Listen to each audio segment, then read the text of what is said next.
Good morning everyone, welcome back to your channel only targeted. दोस्तों, आपका अपना channel only targeted में स्वागत है। दोस्तों, आज हमारा पॉलिटी का क्लास 15 होगा और आज हम एक नया चैप्टर स्टार्ट करने वाले हैं। इसके पहले हमने मौलिक अधिकार को खत्म किया है। अगर आप नहीं देखे होंगे तो उस वीडियो को जाकर देख लीजिएगा। मैंने मौलिक अधिकार के बारे में सारा चीज डिटेल से आपको बताया है, ठीक है। और दोस्तों, आज नया जो चैप्टर स्टार्ट करने जा रहे हैं वो है कि राज्य के नीति निर्देशक तत्व। ये इसको डीपीएसपी भी बोला जाता है, ठीक है।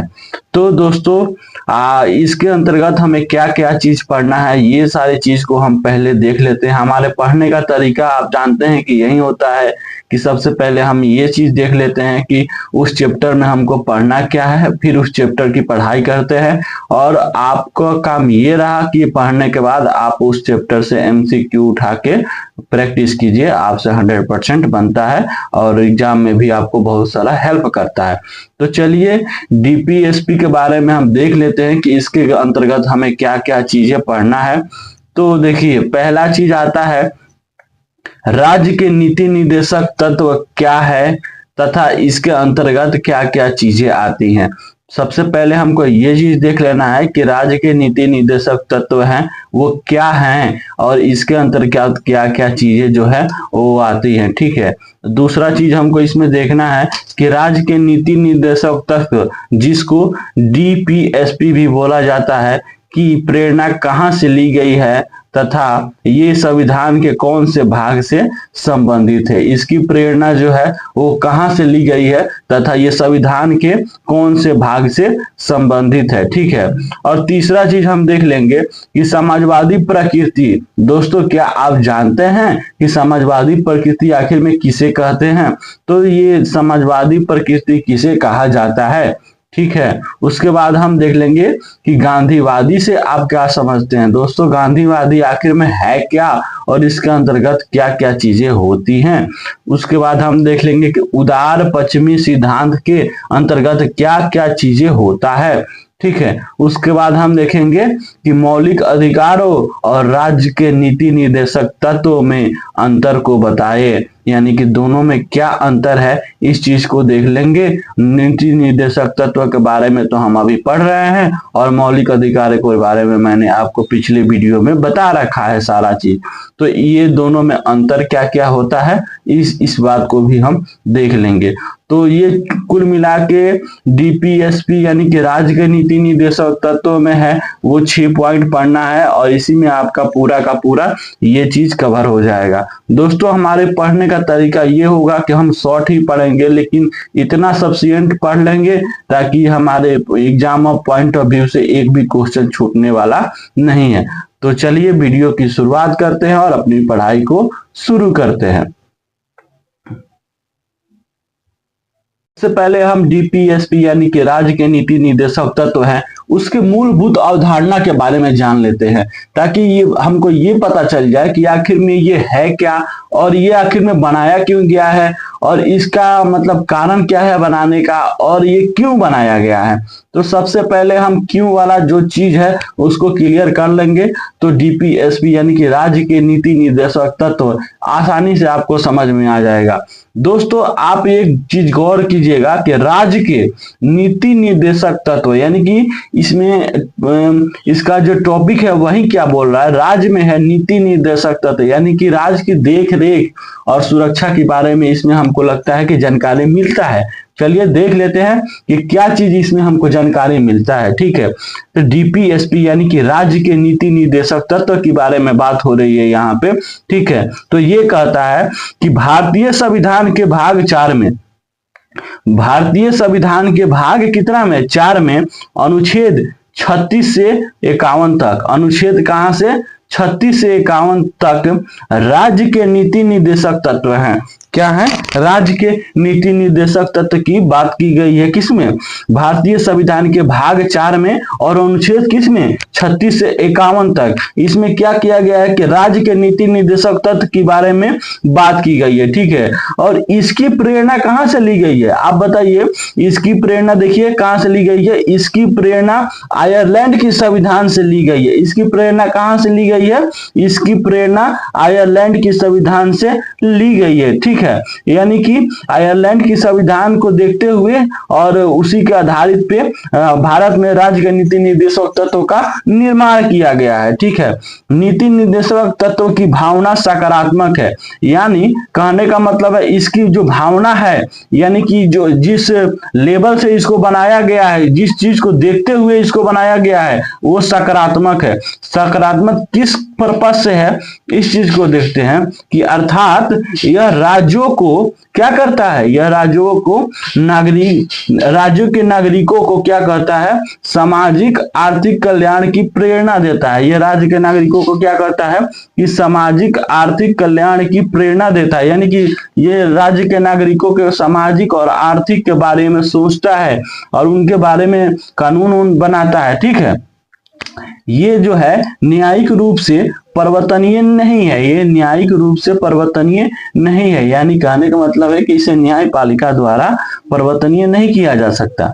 अर्थात इसका कहने का मतलब है कि अर्थात न्यायपालिका इन्हें लागू नहीं करा सकती, अर्थात न्यायपालिका इन्हें लागू नहीं करा सकती है। ठीक है, ये राज्य के सिद्धांतों पर और परिस्थितियों पर निर्भर करता है। ये राज्य के सिद्धांत और उसकी परिस्थितियां, मतलब राज्य में किस प्रकार की परिस्थितियां हैं उसके आधार पर राज्य के नीति निर्देशक तत्व बनते हैं। हर राज्य में अलग अलग सिद्धांत और अलग अलग परिस्थितियां हैं, इसीलिए ये हर एक राज्य में अलग अलग जो है सिद्धांत और परिस्थितियों के अनुसार इसको बनाया जाता है। ठीक है, अब देखते हैं, ये तो आपको पता चला गया कि राज्य के नीति निर्देशक तत्व आखिर में है क्या और इसकी जो प्रेरणा है वो कहां से ली गई है और ये संविधान के भाग कितना में और अनुच्छेद कितना में बात इसका किया गया है। ठीक है, और इसको क्यों लागू किया जाता है ये चीज की आपको पता चल गया। तो आप देखते हैं कि डीपीएस की कितने प्रकार के होते हैं। ठीक है, इसकी कितने आखिर में प्रकार होते हैं, ये तो होते हैं दोस्तों वो 3 प्रकार के होते हैं। ये कितने प्रकार के होते हैं, ये 3 प्रकार के होते हैं, यानी कि डीपीएसपी 3 प्रकृति के होते हैं। डीपीएसपी कितने प्रकृति के होते हैं, 3 प्रकृति के होते हैं। कौन कौन होते हैं, पहला होता है कि समाजवादी, पहला कौन सा होता है कि समाजवादी प्रकृति, दूसरा क्या होता है गांधीवादी प्रकृति और तीसरा क्या होता है उदार पश्चिमी सिद्धांत, उदार पश्चिमी सिद्धांत। तो अब हम ये देख लेते हैं कि समाजवादी प्रकृति, उसके बाद देख लेते हैं गांधीवादी प्रकृति, उसके बाद हम देख लेंगे कि उदार पश्चिमी सिद्धांत, यानी कि इसके अंतर्गत क्या क्या चीजें होती हैं, ये सारी चीजों को हम देख लेंगे। ठीक है, तो पहला चीज हम देख लेंगे कि समाजवादी प्रकृति। ठीक है, समाजवादी प्रकृति इसके अंतर्गत क्या होता है कि समाजवादी प्रकृति के अंतर्गत क्या होता है, इसके अंतर्गत मुख्यतः अनुच्छेद 38, 39, 41, 42, 43, 43A और 47 शामिल है। इसके अंतर्गत कौन कौन से अनुच्छेद शामिल है दोस्तों, समाजवादी प्रकृति के अंतर्गत कौन कौन से अनुच्छेद शामिल है, तो इसके अंतर्गत मुख्यतः अनुच्छेद 38, 39, 41, 42, 43 और 43 का A और 47 शामिल है। ठीक है, दूसरा होता है गांधीवादी प्रकृति। दूसरा क्या है गांधीवादी प्रकृति, जैसा कि मैंने आपको बताया था कि 3 प्रकार की ये होती हैं। दूसरा जो है वो गांधीवादी प्रकृति, इसके अंतर्गत कौन कौन सा अनुच्छेद जो शामिल है वो है 40, 43, 43 का B, 46, 48 ये शामिल हैं किसमें गांधीवादी प्रकृति में। ठीक है दोस्तों, अब देखते हैं कि उदार पश्चिमी सिद्धांत, यानी उदार पश्चिमी सिद्धांत के अंतर्गत कौन कौन से अनुच्छेद जो है वो शामिल है। तो इसके अंतर्गत अनुच्छेद 44, 45, 48, 48 का A, 49, 50 और 51 शामिल है आते हैं। ठीक है, तो मैंने आपको बता दिया कि समाजवादी प्रकृति, गांधीवादी प्रकृति और उदार पश्चिमी सिद्धांत के अंतर्गत कौन कौन से अनुच्छेद शामिल है और ये जो अनुच्छेद इसमें शामिल है उसी के अनुच्छेद के अनुसार यहाँ पे काम होता होगा। ठीक है, अब देखिए, अब हम देख लेते हैं कि जैसे आप ये चीज तो देख लिए कि डीपीएसपी यानी राज्य के नीति निर्देशक तत्व क्या है, इसके अंतर्गत क्या होता है, इसकी प्रेरणा कहाँ से ली गई है, और संविधान के भाग कौन से ये संबंधित है, और ये कितने प्रकार के होते हैं, और ये कौन कौन से होते हैं, ये सारी चीज आपने देख लिया।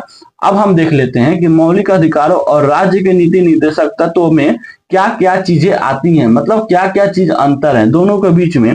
जैसे कि मौलिक अधिकारों, जैसे आपको पिछले वीडियो में मैंने आपको बता दिया है मौलिक अधिकार के बारे में, तो मौलिक अधिकारों और ये राज्य के नीति निर्देशक तत्वों में क्या क्या अंतर है, इसके बारे में हम थोड़ा देख लेते हैं। ठीक है, इससे क्या होगा कि आपको और थोड़ा क्लियरिटी आ जाएगी आपके माइंड में। ठीक है, जो अंतर देख लेंगे दोनों चीज के बारे में। तो ठीक है, तो देखिए सबसे पहले मौलिक अधिकार, जो कि मैंने पिछले वीडियो में आपको पढ़ा दिया मौलिक अधिकार, उसके बारे में देखते हैं। पहला चीज कि मौलिक अधिकारों की प्रकृति नकारात्मक है। इसकी प्रकृति जो क्या है वो नकारात्मक है। क्यों नकारात्मक है, ये भी चीज हम देखेंगे ना।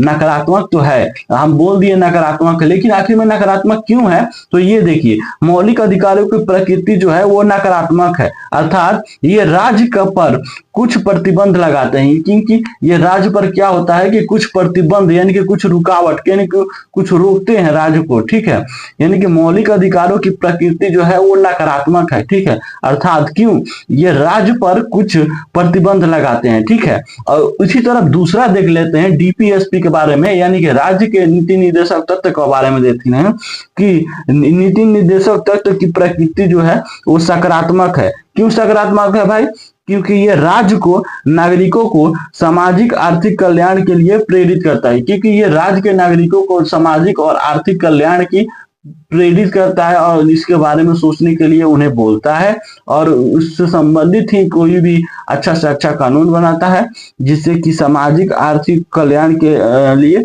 राज्य को अच्छा लगे। ठीक है, दूसरा चीज हम देख लेते हैं कि मौलिक अधिकार न्यायिक रूप से परिवर्तनीय है। मौलिक अधिकार जो है, मौलिक अधिकार न्यायिक रूप से परिवर्तनीय है। ठीक है, अर्थात न्यायिक रूप से परिवर्तनीय है। ठीक है, अर्थात इनके उल्लंघन के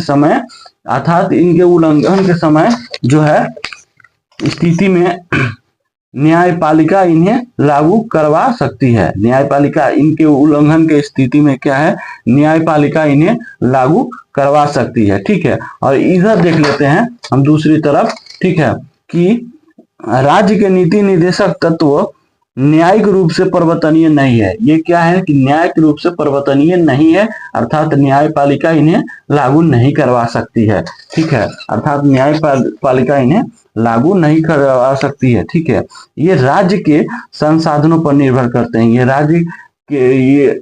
राज्य के क्या है, संसाधनों पर निर्भर करते हैं। जैसा कि आपको मैंने बताया कि हर राज्य का अपना अपना संसाधन के अनुसार ही वहां पे डीपीएसपी यानी कि राज्य के नीति निर्देशक तत्व जो है वो बनते हैं। ठीक है, तीसरा नंबर इसमें पॉइंट देख लेंगे कि मौलिक अधिकारों को नीति निर्देशक तत्व पर वरीयता दी जाती है। वरीयता दी जाती है मतलब कि ज्यादा महत्वपूर्ण माना किसको जाता है, मौलिक अधिकारों और नीति निर्देशक तत्व, ये दोनों में सबसे ज्यादा महत्व जो है वो मौलिक अधिकारों को माना जाता है। यानी कि मौलिक अधिकारों को नीति निर्देशक तत्व पर यानी इससे ज्यादा नीति निर्देशक तत्व पर वरीयता दी जाती है। यानी इस पे वरीयता दी जाती है किसको, यानी कि इंपोर्टेंट माना जाता है मौलिक अधिकारों को। तो मौलिक अधिकारों को नीति निर्देशक तत्व पर वरीयता दी जाती है। ठीक है, उसके बाद इसमें अगर तीसरा पॉइंट देखते हैं कि ये वरीयता क्रम में मौलिक अधिकारों से नीचे है। जैसा कि मैंने आपको बताया कि इसको क्या है कि सबसे श्रेष्ठ माना जाता है मौलिक अधिकारों को, उसके बाद आता है नीति निर्देशक तत्व। ठीक है, तो यही आप डीपीएसपी में देखते हैं तीसरा पॉइंट कि ये वरीयता क्रम में मौलिक अधिकारों से नीचे है। जैसा कि मैंने आपको बताया मौलिक अधिकारों से क्या है, ये नीचे है। ठीक है, ऊपर में क्या है, मौलिक अधिकार।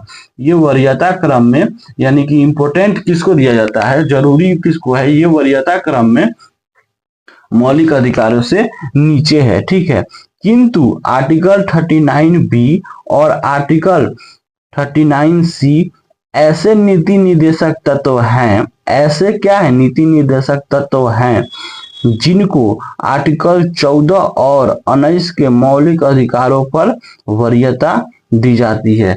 जिनको आर्टिकल 14 और 19 के मौलिक अधिकारों पर क्या है, वरीयता दी जाती है। ठीक है।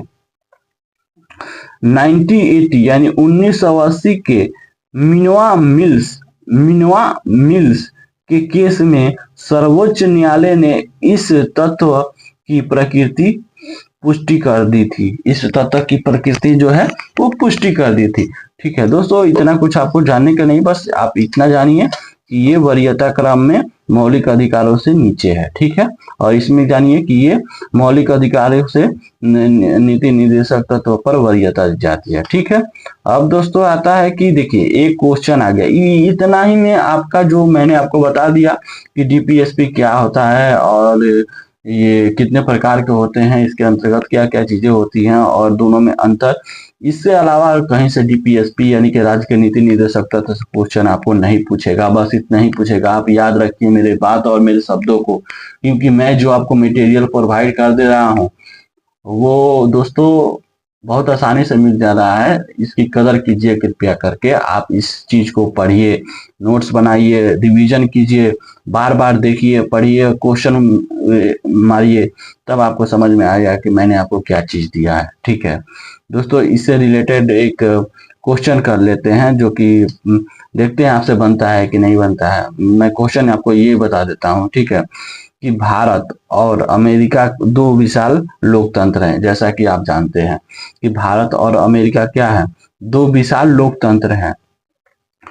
उन आधारभूत सिद्धांतों का परीक्षण कीजिए। उन आधारभूत यानी कि बेस किस पे टिके हुई हैं, उन आधारभूत सिद्धांतों का परीक्षण कीजिए जिन पर ये दो राजनीतिक तत्व आधारित है। जिन पर क्या है, ये दो राजनीतिक तंत्र जो है आधारित है। कौन कौन, भारत और अमेरिका। ठीक है, तो ये कुछ क्वेश्चन है जो मैंने आपको लिखा है, आंसर भी मैंने तो लिख दिया है आंसर। तो मैं आपको बोलता हूँ कि इसका आंसर जो है आप लिखिए, और आपको थोड़ा अच्छा लगेगा। कहीं से गूगल कीजिए, कुछ भी कीजिए, लेकिन आप अपने से थोड़ा मेहनत करके और इसका आंसर को लिखिए। कुछ पॉइंट्स मैं आपको जैसे बता देता हूँ कि जैसे आप कोई भी अगर आप आंसर लिखना चाहते हैं तो कुछ पॉइंट्स आप याद रखिए, इसी से रिलेटेड आप मिलाकर पहले पॉइंट्स आप लिख दीजिएगा। जैसे कि भारत और अमेरिका के संदर्भ में बात करना है, उनके आधारभूत सिद्धांतों पर परीक्षण करना है। ठीक है, तो मैंने आपको इसमें बता रहा हूँ कि जैसे कि भारत और अमेरिका दो विशाल लोकतंत्र है। जैसा कि क्वेश्चन में दिया गया है कि भारत और अमेरिका दो विशाल लोकतंत्र है। दोनों ही देशों की राजनीतिक व्यवस्था कुछ आधारभूत सिद्धांतों पर टिकी हुई है।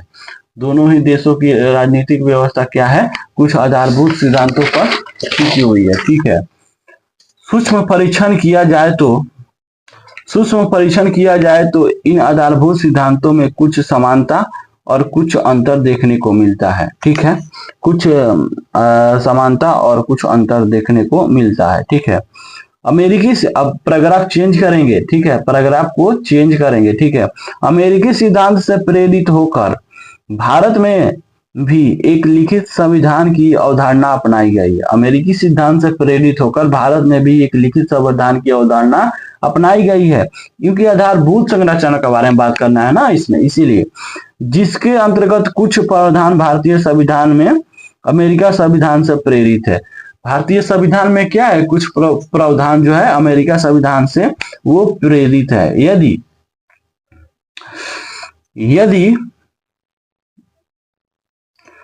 यदि हम मौलिक अधिकारों का परीक्षण करें तो दोनों ही देशों में एक यह आधारभूत तो है, दोनों ही देशों में यह आधारभूत सिद्धांत है।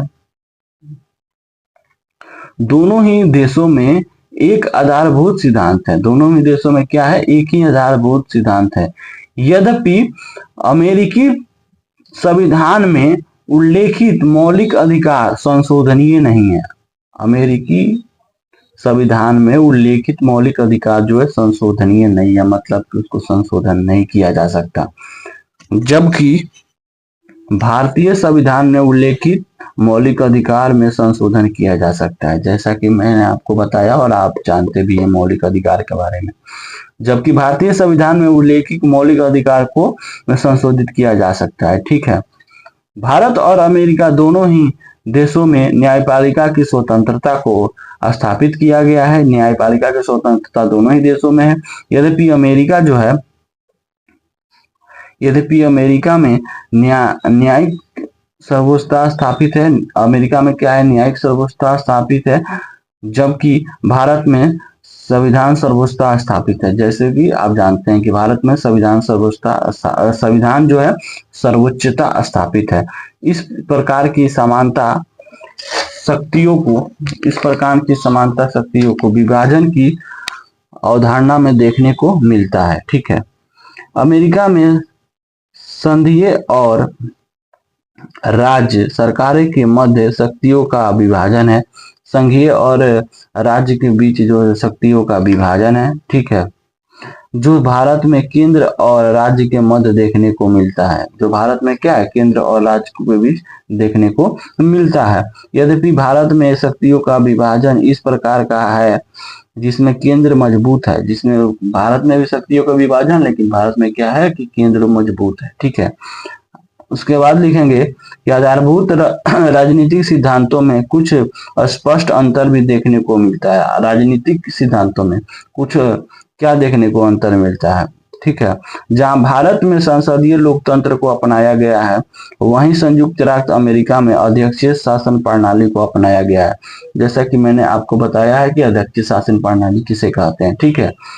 यद्यपि स्पष्ट रूप से नीति निर्देशक तत्व का कोई उल्लेख अमेरिकी संविधान में नहीं प्राप्त होता है। ठीक है। किंतु फिर भी एक उदार लोकतंत्र होने के नाते अमेरिका सरकार भी नागरिकों के सामाजिक आर्थिक कल्याण हेतु प्रतिबद्ध है। अमेरिकी समाज में क्या है? नागरिकों के सामाजिक आर्थिक कल्याण हेतु प्रतिबद्ध है। तो दोस्तों, ये जो क्वेश्चन था मैंने आपको बता दिया, उसका आंसर भी मैंने आपको बता दिया। इसको आप लिख लीजिएगा। तो चलिए फिर से नेक्स्ट चैप्टर में आपसे मिलते हैं, और आज के लिए इतना ही। Thank you for watching the video. Video को पूरा देखा कीजिए, और अभी स्टार्टिंग है तो मेरा चैनल को कृपया करके आप सपोर्ट भी कीजिए, ताकि मैं आपको अच्छे से तैयारी करा सकूं। ठीक है। Thank you for watching the video.